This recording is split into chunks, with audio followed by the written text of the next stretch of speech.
शुभागमन हुआ गुरु का शुभागमन।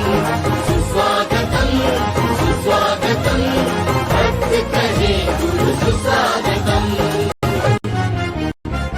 बड़े भाग्य से बड़े पुण्य से मिला गुरु का चातुर्मास। बड़े भाग्य से बड़े पुण्य से मिला गुरु का चातुर्मास। वर्षा योग में धर्म की वर्षा रचे। तीन भुवन में सार बीती राग विज्ञानता। शिव स्वरूप शिवकार नमो त्रियोग समारिके। तब लो पंच परमेष्टि भगवान की आचार्य गुरु अभिराग सागर जी महामुनि राज की।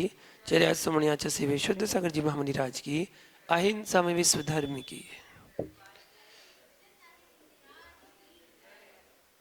महानुभाव, चौथी ढाल चल रही है। सम्यक ज्ञान की व्याख्या यहाँ पर चल रही है। 4 छंद अपने हो चुके हैं। 5वां छंद यहाँ पर आगे बढ़ रहे हैं। 3 ढाल को पूर्वार्ध कहा जाता है और 3 ढाल को उत्तरार्ध कहा जाता है। 6 डाला पूर्वार्ध और 6 डाला उत्तरार्ध। तो उत्तरार्ध की व्याख्या शुरू हुई है सम्यक ज्ञान की। और यहाँ बता रहे हैं ज्ञानी और अज्ञानी की कर्म निर्जरा में अंतर कितना होता है, क्या होता है, उसके लिए ये छंद कहते हैं। कोटि जन्म तब तपे ज्ञान बिन कर्म जरे जे।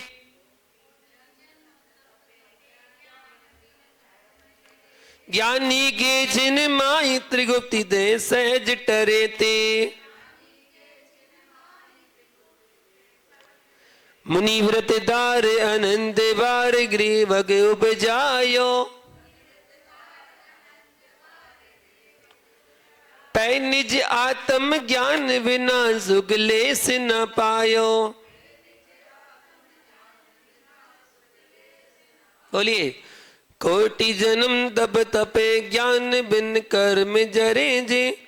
ज्ञानी के छिन्न माहि त्रिगुप्ति थे सहज टरे ते। मुनि व्रत धार अनंत बार ग्रीवक उपजायो। पै निज आत्म ज्ञान बिना सुख लेस। अज्ञानी जीव के ज्ञान बिन मतलब सम्यक ज्ञान के बिना कोटि जन्म अर्थात करोड़ों जन्मों करोड़ों भवों तक तप तपे। तप तपने से जी मतलब जितने कर्म मतलब कर्म झरे मतलब नष्ट होते हैं। ते मतलब उतने कर्म ज्ञानी के मतलब सम्यक ज्ञानी जीव के त्रिगुप्ती थे अर्थात मन वचन काय की प्रवृत्ति को ही रोकने से। छिन्नमाई मतलब क्षण भर में। सहज सहज मतलब आसानी से। टरे टरे मतलब नष्ट हो जाते हैं। यह जीव मुनि व्रत धार मतलब मुनियों के महाव्रतों को धारण करके अनंत बार मतलब अनंत बार अनेक बार ग्रीवक उपजायो 9वें ग्रीवक तक उपजाओ मतलब उत्पन्न हुआ। पे मतलब किंतु निज आत्म मतलब अपनी आत्मा का ज्ञान बिना मतलब ज्ञान ना होने से लेस मतलब थोड़ा सा थोड़ा भी सुख ना पायो अर्थात सुख प्राप्त नहीं कर सका। क्या बताया? अज्ञानी जीव के सम्यक ज्ञान बिना करोड़ों जन्मों भवों तक तप तपने से जितने कर्म नष्ट होते हैं उतने कर्म सम्यक ज्ञानी जीव के मन वचन काय की प्रवृत्ति को ही रोकने से क्षण भर में आसानी से नष्ट हो जाते हैं। यह जीव मुनियों के महाव्रतों को धारण कर अनेक बार नवम ग्रीवक तक उत्पन्न हुआ किंतु अपनी आत्मा का ज्ञान न होने से थोड़ा भी सुख प्राप्त नहीं कर सका।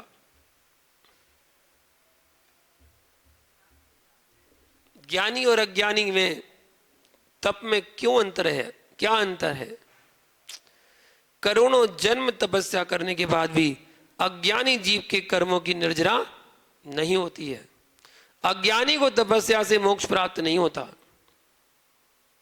क्योंकि निश्चय रत्नत्रय के अभाव में विशिष्ट गुण श्रेणी निर्जरा नहीं होती है, जिससे छपक श्रेणी की प्राप्ति नहीं होती है तथा कर्मों का क्षय नहीं होता है।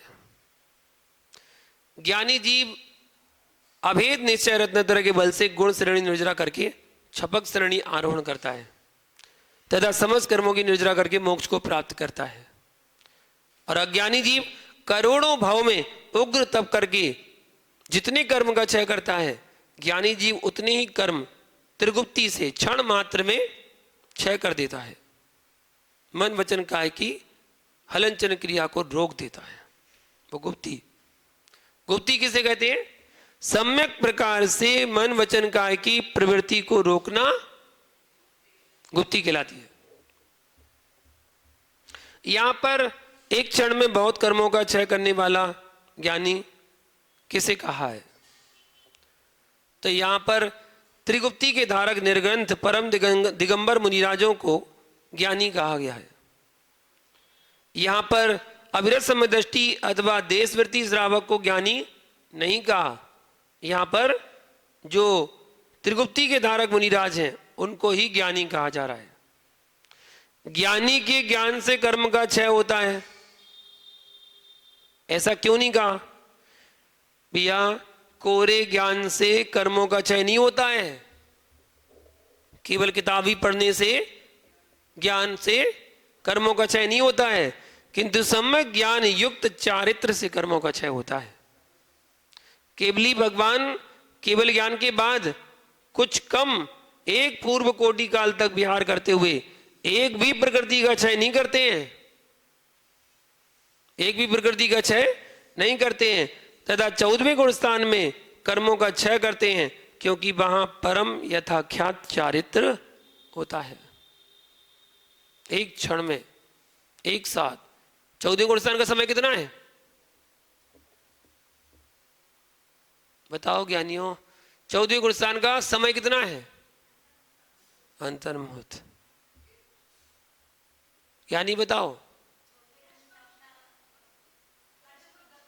कौन सा? नहीं, गलत।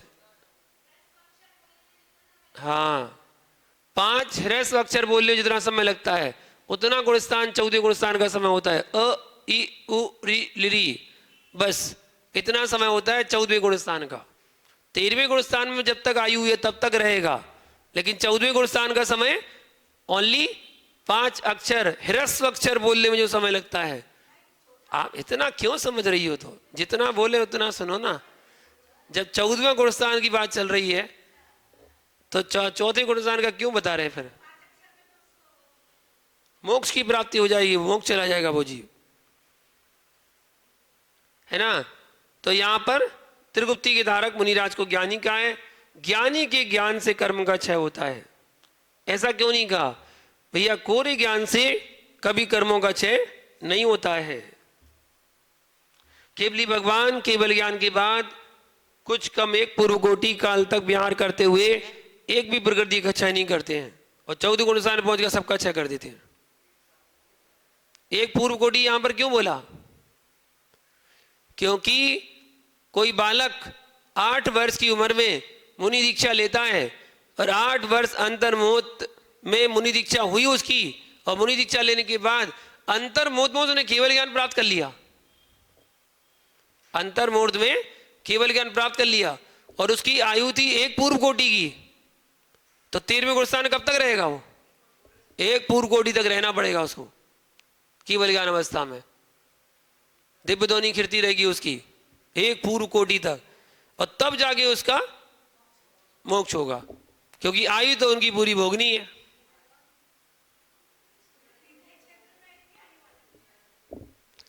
हाँ, क्यों? आदिनाथ की नहीं थी? आदिनाथ की तो थी। एक पूर्व कोटि आयु, और चतुर्थ काल में होता है ऐसा, अंतर्मुहूर्त में केवल ज्ञान की प्राप्ति हो जाती है।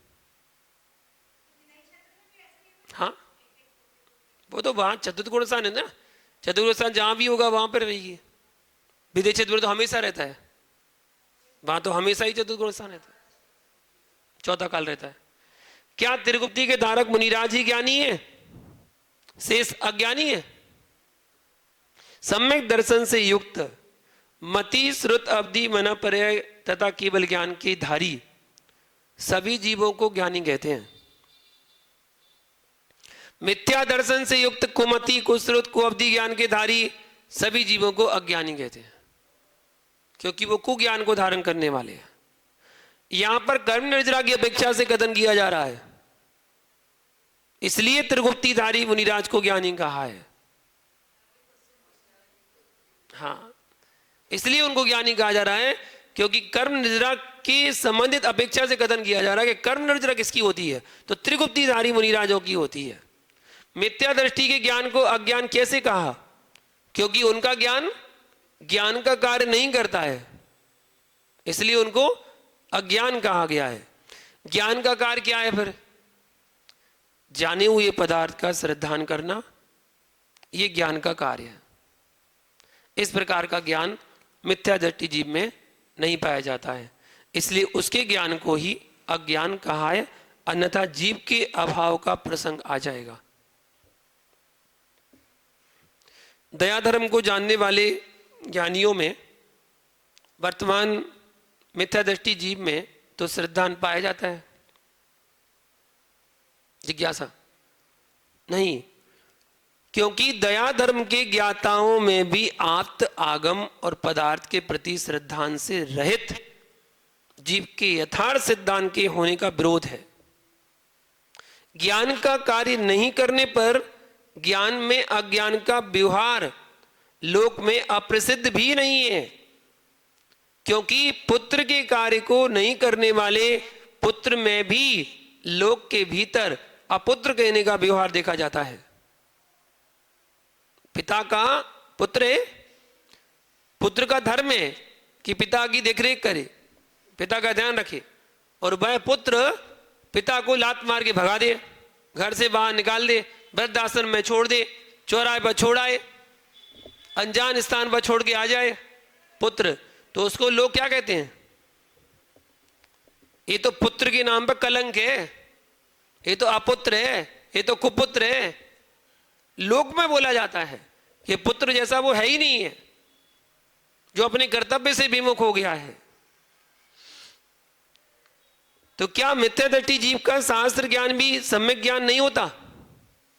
शास्त्र ज्ञान भी सम्यक ज्ञान नहीं होता, बिल्कुल नहीं होता।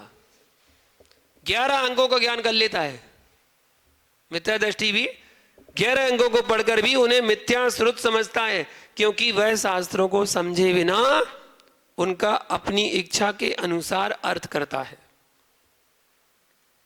भली भांति शास्त्रों को पढ़कर भी अभव जीव प्रकृति को, मतलब अपने मिथ्यात्व स्वभाव को नहीं छोड़ता।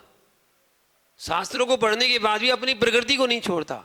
जैसे मीठे दूध को पीकर भी सर्प निर्विष नहीं होता, उसका स्वभाव है, प्रकृति है, कितना ही मीठा दूध पी ले लेकिन वो उगलेगा तो जहर ही उगलेगा, विष ही उगलेगा। ऐसी मिथ्या दृष्टि होता है। फिर ज्ञान किसे कहते हैं? सम्यक ज्ञान को ही ज्ञान कहते हैं, जिससे वस्तु का यथार्थ स्वरूप जाना जाए, जिससे मन का व्यापार रुक जाए, जिससे आत्मा विशुद्ध हो। जिन शासन में उसे ही ज्ञान कहा गया है, जिससे राग से विरक्त हो, जिससे श्रेयस मार्ग में अनुरक्त हो, जिससे सर्व प्राणियों से मैत्री प्रवर्ते, वही जिनमत में ज्ञान कहा गया है। जिसके द्वारा जीव त्रिकाल विषयक सर्व द्रव्य, उनके समस्त गुण और उनकी बहुत भेद वाली पर्यायों को प्रत्यक्ष और परोक्ष रूप से जानता है, उसे निश्चय से ज्ञानी जन ज्ञान कहते हैं। वो ज्ञान है। ऐसा पंच संग्रह ग्रंथ में, मूल आराधना ग्रंथ में वर्णन दिया गया है। अब यहां द्रवलिंगी मुनि की बात चल रही है कि द्रवलिंगी मुनि किसे कहते हैं? जो हमें बाहर से देखने में आता है, जैसे कि नग्न दिगंबर वेशधारी, ठीक है ना, पिछी कमंडल युक्त, केस लॉन्च करते हैं, एक भुक्ति, स्थिति, भोजन, भूशयन, इन गुणों से युक्त और हिंसा आदि आरंभ परिग्रह से रहित हैं, लेकिन सम्यक से रहित हैं। ये सब क्रियाएं तो कर रहे हैं लेकिन सम्यक्त से रहित हैं। ऐसे मुनि को द्रवलिंगी मुनि कहते हैं। वो मुनि द्रवलिंगी मुनि कहलाता है जो सम्यक्त से रहित है। क्रियाएं तो सारी कर रहा है, दिगंबर वेश भी धारण किए, पिजी कमंडल भी लिए हुए, केसलोंज भी कर रहा है, पद विहार भी करता है, 24 घंटे में एक बार आहार करता है, खड़े होकर आहार करता है, सब गुणों से युक्त है। और हिंसा भी नहीं कर रहा है, आरंभ परिग्रह भी नहीं रखता है, सब कुछ कर रहा है, लेकिन सम्यक दर्शन नहीं है। वो कौन?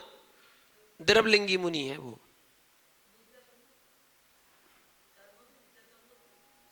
अब निर्जरा कहां से आ गई इसमें? द्रवलिंगी की बात चल रही, बस केवल निर्जरा की बात नहीं चल रही है। वो द्रवलिंगी मुनि है। अब लेकिन इसमें शर्त क्या आ गई? आप कैसे जानोगे कि ये द्रवलिंगी है? आपके अंदर है ताकत, आप कैसे जानोगे कि द्रवलिंगी है कि भावलिंगी है? नहीं, कोई फॉर्मूला नहीं है, कोई थर्मामीटर नहीं है कि उसके मुंह में लगाओ पता चल जाए सम्यक दर्शन है कि मिथ्या दर्शन है, सम्यक दृष्टि कि मिथ्या दृष्टि है, ये भव्य कि अभव्य है। ऐसा कोई थर्मामीटर नहीं है। अंदर के बुखार को तो नाप सकते हो तुम थर्मामीटर लगा के कि बुखार कितना है, लेकिन ये नहीं जान सकते हो कि इसको सम्यक दर्शन है कि मिथ्या दर्शन है, भव्य कि अभव्य, नहीं जान सकते। ऐसा कोई थर्मामीटर नहीं है। ये तो उसकी स्वयं का विषय और या केवली का विषय है। हम बाहर से देख सकते हैं बस केवल। भावलिंगी मुनि किसे कहते हैं? तो देखिए, सम्यक्त्व तथा स्व पर भेद ज्ञान से युक्त नग्न दिगंबर पिची कमंडलधारी पंच महाव्रत त्रिगुप्ती पंच पांच समिति से युक्त ज्ञान ध्यान तप में लीन मुनिराज भावलिंगी मुनि कहलाते हैं। सबसे पहला गुण क्या दे दिया? सम्यक्त्व। सम्यक्त जरूर होना चाहिए। क्या द्रवलिंग के बिना भावलिंग हो सकता है? बाह्य द्रवलिंग के साथ भावलिंग हो भी सकता है और नहीं भी हो सकता है, परंतु भावलिंग के साथ द्रवलिंग नियम से होगा, अतः द्रवलिंग के बिना भावलिंग नहीं होता है। द्रवलिंग तो होगा जब ही तो भावलिंग होगा।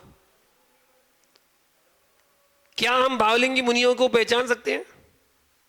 केवल ज्ञान गम। भावलिंगी मुनियों की पहचान केवल ज्ञान गम में, उन्हें हम इंद्रिय ज्ञान के द्वारा नहीं पहचान सकते। अब आप भले ही अपने नाम में लिखने लगो, वो बात अलग है कि नाम में लिख दें हम कि हम संत। आजकल तो बड़ी उपाधियां लगाने की वो हो गई है, होड़ सी, जैसे विश्व संत। विश्व संत, विश्व संत का मतलब क्या है? जो विश्व में तुम्हें सब लोग जानते हैं, पूरा भारत में तो कोई जानता नहीं होगा, है? विश्व में कौन जानता होगा? भावलिंगी मुनि कितने प्रकार के होते हैं? 5 वेद होते हैं, शास्त्र में लिखा है तत्पाल सूत्र में। कौन से? श्रेष्ठ? अरे ज्ञानी, 5 मुनियों की व्याख्या पुनीत बताइए। पुलाक, बकुस, कुशील, निर्गंध, स्नातक, ये 5 मुनि भावलिंगी मुनि हैं। पुलाक मुनि किसे कहते हैं? जिन मुनियों के उत्तर गुणों की भावना ही नहीं होती है, मूल गुणों में भी कभी कभी दोष लगा लेते हैं, उन मुनियों को पुलाक मुनि कहते हैं। उत्तर गुणों की तो भावना ही नहीं हो रही है और मूल गुणों में भी अतिचार अनाचार दोष लग जाते हैं, वो पुलाक मुनि कहलाते हैं। और बकुस मुनि जो निर्ग्रंथ होते हैं, व्रतों का अखंड रूप से पालन करते हैं, शरीर और उपकरणों की शोभा बढ़ाने में लगे रहते हैं, विविध प्रकार के मोह से युक्त होते हैं, वे बकुस मुनि कहलाते हैं। कुशील मुनि किसे कहते हैं? कुशील 2 प्रकार के होते हैं, प्रतिसेवना कुशील और कसाय कुशील। प्रतिसेवना कुशील कौन कहलाते हैं? जो परिग्रह से घिरे रहते हैं, जो मूल गुण और उत्तर गुणों में परिपूर्ण है, कभी कभी उत्तर गुणों की आराधना करते हैं, वे प्रतिसेवना कुशील कहलाते हैं। और कसाय कुशील जिन्होंने अन्य कसायों के उदय को जीत लिया है, जो केवल संचुलन कसाय के अधीन है, वे कसाय कुशील कहलाते हैं। ऐसे कुशील मुनि होते हैं। ये 3 प्रकार के मुनि तो मिल जाते हैं वर्तमान में, पुलाक, बकुस, कुशील। चौथा वेद है निर्ग्रंथ। निर्ग्रंथ मुनि वर्तमान में नहीं होते हैं। निर्ग्रंथ किसे कहते हैं? जिनका मोह उपशांत हो गया है, ऐसे 11वें गुणस्थानधारी, 11वें गुणस्थानधारी मुनिराज, और जिन्होंने मोहिनी कर्म का क्षीण कर दिया, क्षय कर दिया हो, ऐसे 12वें गुणस्थानवर्ती, उनको निर्ग्रंथ मुनि कहा जाता है। वो है यथार्थ में निर्ग्रंथ मुनि। अगर भेद करें तो वर्तमान में तो बस पुलाक, वकुस, कुशील भी मिल जाए तो मिल जाए, वरना पुलाक, वकुस मुनि ही पंचम काल में देखने को मिलते हैं। और इससे बड़े स्नातक डिग्रियां हैं, डिग्रियां हैं 5वीं क्लास तक की, फिर 8वीं क्लास तक की, फिर 10th की, फिर 12th की, और फिर कॉलेज की। ठीक है ना? तो पुलाक मुनि 5वीं पास, बकुस मुनि 8वीं पास, और जो कुशील मुनि वो 10th क्लास पास हो गई, और जो निर्ग्रंथ वो 12वीं क्लास पास हो गई, और स्नातक कॉलेज डिग्री पास हो गई। स्नातक की डिग्री मिल गई उन्हें। समस्त घातीय कर्मों को नाश करने वाले केवली भगवान, उनको कहते हैं स्नातक मुनि। अब उनको कॉलेज की डिग्री मिल गई पूरी। ग्रीविक किसे कहते हैं? उस छंद की व्याख्या देखिए, उसमें छंद में क्या क्या शब्द आए हैं उसके बारे में जान रहे अपन। 16वें स्वर्ग से ऊपर जो अनुदिश के नीचे, 16वें स्वर्ग के ऊपर अनुदिश से नीचे जो बीच में आयमिंद्रों के निवास स्थान हैं, उनको ग्रीवक कहते हैं। नौ ग्रीवक में क्या मिथ्या दृष्टि ही है या समय दृष्टि भी पाए जाते हैं? नव ग्रीवक में मात्र मिथ्या दृष्टि जीव ही नहीं रहते हैं, वहां पर बहुभाग समय दृष्टि एवं एक भाग मिथ्या दृष्टि जीव भी रहते हैं। बहुभाग समय दृष्टि और एक भाग मिथ्या दृष्टि भी रहते हैं। इसके ऊपर समय दृष्टि होते हैं। मुनि व्रत धारण करके ग्रीवक तक उत्पन्न होने के बाद भी जीव को सुख क्यों नहीं हुआ? क्यों? आत्मज्ञान नहीं होने के कारण मुनि व्रत धारण करके ग्रीवक तक उत्पन्न होने के बाद भी जीव को सुख नहीं होता। सम्यक ज्ञान नहीं, आत्मज्ञान। पै निज आत्म ज्ञान बिना सुख लेस न पायो। मुनि व्रत धारण करके क्या वह जीव स्वाध्याय नहीं करता? जिज्ञासा। जिनवाणी का ज्ञान होने पर भी उस जीव को सुख क्यों नहीं होता? वह जीव स्वाध्याय तो करता है, परंतु उसे आत्मज्ञान प्रकट नहीं होता है। आत्मरुचि, आत्मचिंतन तथा आत्मज्ञान के बिना सुख नहीं होता। आत्म स्वभाव से विपरीत बहुत प्रकार के शास्त्रों का पढ़ना और बहुत प्रकार के चारित्र का पालन भी बाल श्रुत, बाल चरण कहलाता है। ऐसा मोक्ष पावड़ में लिखा है। और देखिए अलग अलग ग्रंथों की परिभाषा दी है।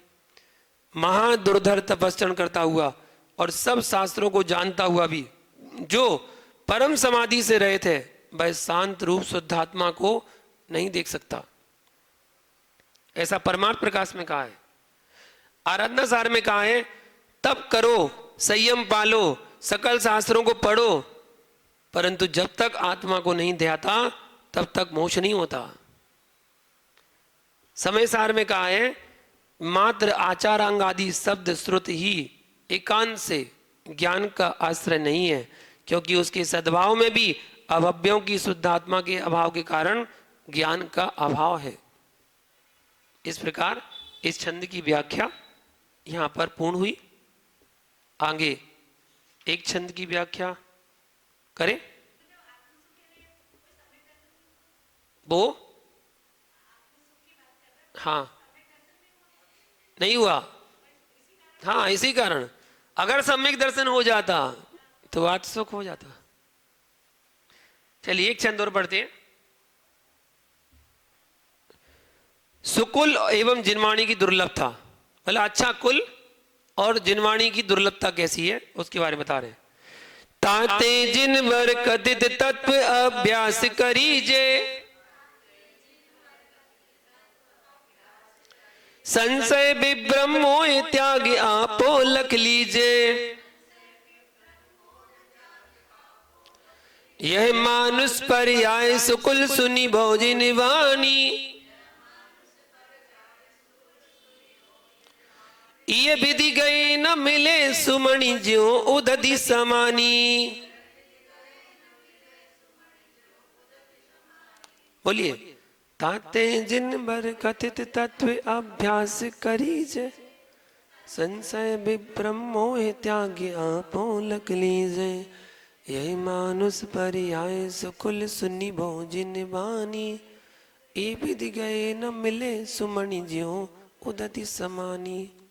ताते, ताते मतलब इसलिए जिनवर कथित मतलब जिनेंद्र देव के द्वारा कहे गए तत्व, तत्व मतलब परमार्थ तत्वों का अभ्यास, अभ्यास मतलब पठन पाठन करीजे, करीजे मतलब करना चाहिए। और संशय विभ्रम मतलब संशय विपर्याय, विपर्याय तथा मोह, मोह मतलब अनध्यवसाय, अनध्यवसाय को त्याग, त्याग मतलब छोड़कर आपो, आपो मतलब अपनी आत्मा का स्वरूप लख लीजिए मतलब पहचान लीजिए, पहचानना चाहिए। अन्यथा यह मतलब यह मानुष पर्याय मतलब मनुष्य पर्याय, सुकुल मतलब उत्तम श्रावक कुल, और जिनवाणी, जिनवाणी मतलब जिनवाणी का सुनिबो मतलब सुनना।